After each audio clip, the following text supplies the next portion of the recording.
What up, what up, what up, New York Giant Nation? It's your boy, Mac the Giants fan. Coming back at y'all with the Week 11 edition of the True Blue Prevue. New York football Giants traveling down to Tampa Bay, take on them Buccaneers on Monday Night Football. And coming fresh off the bye week, we'll see what Big Blue got in store for the Buccaneers this week, man. We're going to get right to it, man. Offensively, you got to take the chains off of Daniel Jones, man. Let this kid use his full skill set and see what he is or what he isn't, man. Everybody keep talking about, is he a franchise quarterback? Is he the future? Well, we got to give this kid a fair opportunity to see, man. Take the chains off, man. Let it go. Let him go. Unshackle this man. Let him be out there, go out there and play free, man. Let him go out there and use his full skill set, man, to the best of his abilities. I feel like this coaching staff has been holding this man back, and especially with the way he's been playing overall this season, I feel like you definitely been holding him back from reaching maximum potential, man. Like, God, take the chains off. Let this kid flourish, man. See what he truly got. You can't get a fair evaluation of him if you're just going to keep handcuffing him with some of the play calling and some of the decisions that seem to get made. Also, man, let's make a real conscious effort to get Saquon Barkley off to a very good start and get him going in this football game. He has not played in about 5 weeks or so. If you count the bye week, it's been about 5 weeks. Yeah, we got to get him going, man. We got to figure out a way to figure it out and get him going. Get him out in the open space. Let him do what he does best, man. And also, to you, Saquon, man, we got to start focusing on more north and south running, man. No more of that dancing in and around in the hole, man. The offensive line does not hold up well enough for that. It just not, at least they haven't been so far this season. You gotta hit that whole north and south, man, and just go and get what you can get, man. I know you like to make the big plays. I know you want to hit a home run every single play, but that's just not going to happen, bro. Just gotta go north and south for us, man, and good things hopefully will happen, man. But we got to make that effort to get him going, man. Welcome back. He'll be a welcome addition back to the lineup. People can say we have all kinds of mixed feelings about Saquon Barkley. That man is our running back. He got that C on his chest for an absolute reason, and it's good to have him back in the lineup, man. And hopefully he can go out there and have a big day, man. O-line also, you got to sustain your blocks to help that man have a good day. Hopefully that will be aided by a return of Andrew Thomas. I'm hoping for. So we got to go out there and make these plays. Offensive line, you got to block. You got to hold on to your blocks. You got to sustain your blocks. For the running backs, you got to sustain your blocks in the passing and pass blocking as well, man. Got to give your quarterback time to make the plays that need to be made. A lot of that's on the offensive line, and I feel like Daniel Jones is taking a lot of criticism, and a lot of it's been horrible O-line play that's causing a lot of his mishaps, man. I'm not saying that's all on them. A lot of it's on Daniel Jones too. Some of it's on Jones too. I'm not making him blameless in all of this, but at the same time, this O-line has to play better. It has to. The Nate Solder experiment, I'm done with it. I'm over that. I'm done. Don't want to see that guy on the field. If we get Andrew Thomas back in this lineup, I don't want to see Nate Solder coming out there at right tackle, man. Just at this point, just plug in Matt Pert and see what we got in this kid the rest of the way, because you know what you got in Nate Solder. And I don't know why you keep putting him back out there. He is an absolute turnstile. And you got to maximize the receivers' skill sets here, man. We have an array of different receivers, man. They all have different skill sets. Kenny Galladay, man, 50-50 guy downfield. We have not used him in that way yet this season when he's on the field. Also, we need to get this man in the end zone, paying him too much money to not be scoring touchdowns. Kadarius Toney is just your Swiss Army knife. He's a utility player. He can do everything. He can do whatever you need done. He can go downfield for the big play. He can tell. He's the guy you can rely on for the trick plays. anything. You can line him up literally anywhere in this offense. You have to maximize those skill sets. Looks like we're going to be still going at this one without Sterling Shepard. From all things, he hasn't been practicing very much this week. Didn't practice at all the last couple of days. So we're going to be going at this one without Sterling Shepard once again. But Darius Slayton also, man, I mean, the guy is a burner. He can go down and get the deep passes. Him and John Ross, both utilized in that, could be utilized in that way. They just got to be able to catch. As long as they can catch the football, which John Ross has had a problem with drops most of his career, but this year with us, he seemed to be okay, and it seems like he's shored up his hands a little bit this year with us. So we got to start trying to utilize that weapon a little bit more. Evan Ingram, man, also just use him the right way. Use him the way he's supposed to be used and stop trying to fit a square peg in a round hole. He obviously also has had issues with his hands, but look, he's also can be a big playmaker, and we got to just use him the right way, man. You can't just keep sitting there sending him on these little quick stick routes, and that's just not what he does best. That's clearly not what he's. You got to get him downfield up in the seams and make it happen, man. Look like we may be getting Caden Smith back. To me, personally, that's a welcome addition because I actually like Caden Smith. I'm not sure if he's on some kind of hot seat with this coaching staff or something.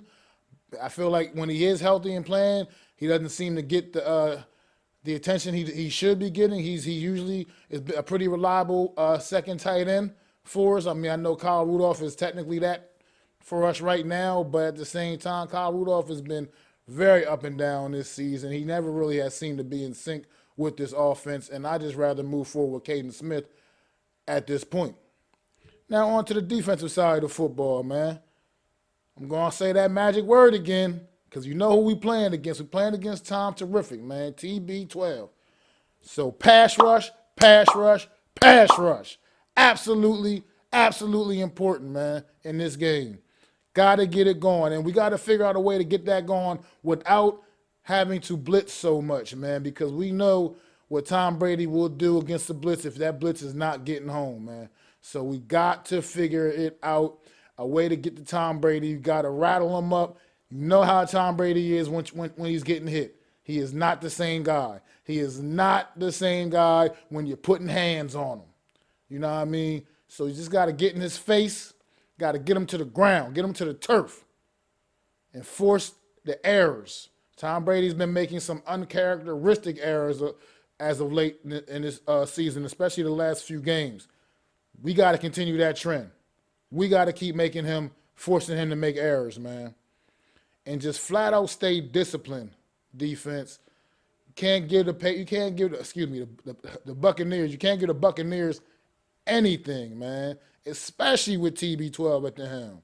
You can't give them anything. Got to be disciplined.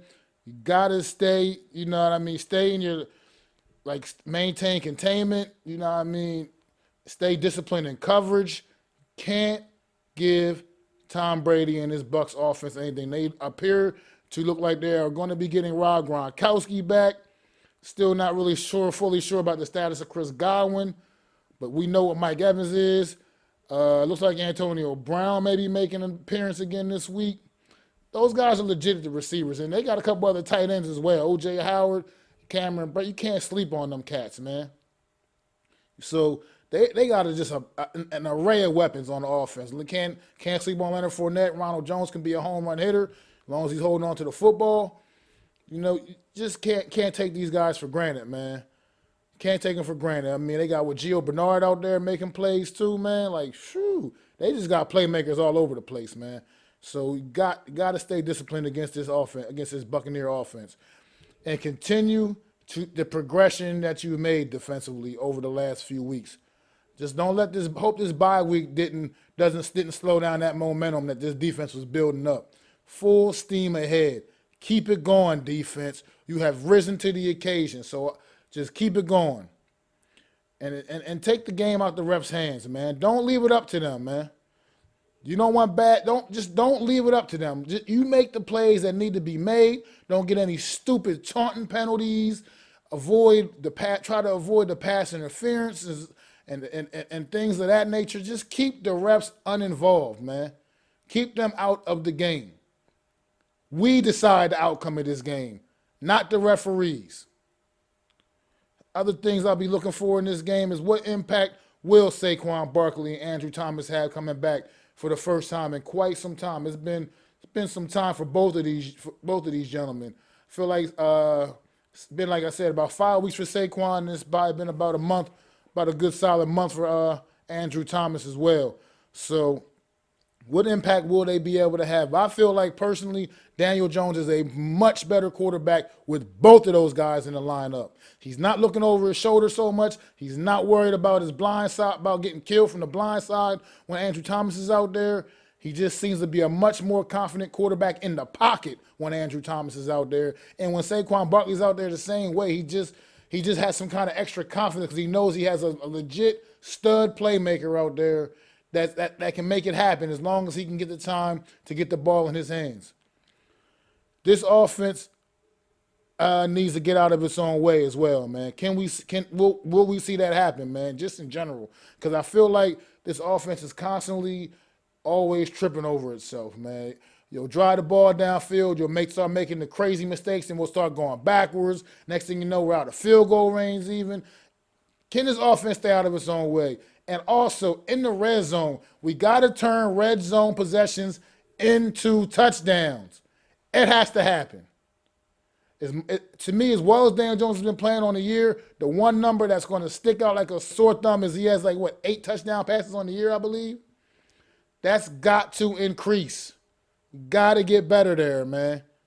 That number has to be much, much bigger. At this rate right now, he's not even averaging a touchdown pass a game. So that number has to increase, man. And it's not all on him, but it's some on him. Because we get down in that red zone, and some of the errors that are being made are his own errors. So we got to clean that stuff up, and we got to start scoring touchdowns when we get down there.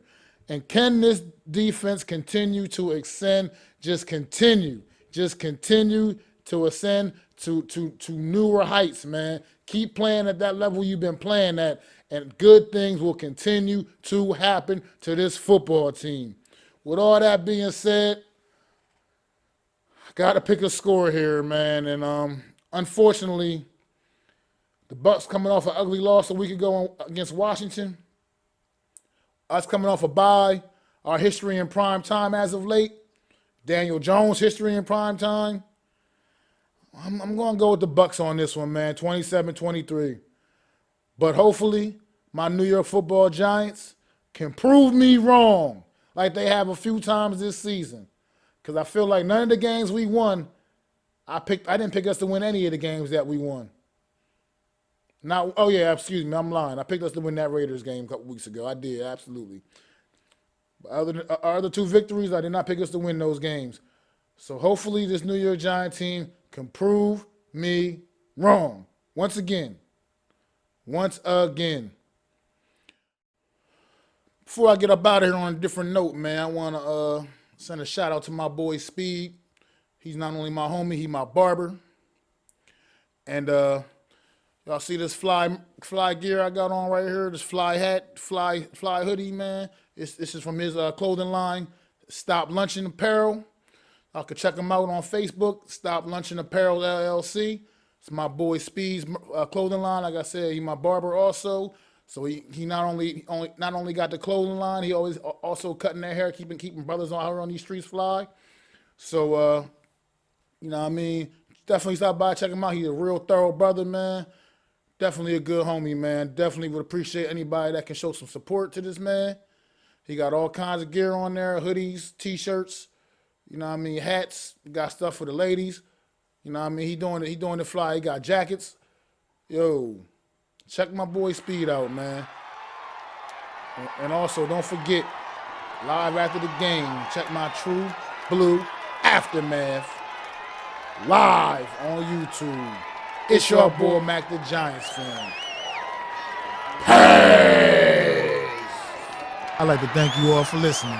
If you was feeling this, please take time to subscribe and smack them likes. Feel free to drop a comment and let me know what you think. Don't forget to ring that bell so you know when I'm dropping new content. It's your boy, Mac the Giants fan. You can find me on Twitter, YouTube, and Facebook at Mac the Giants fan. That's MACDA Giants fan.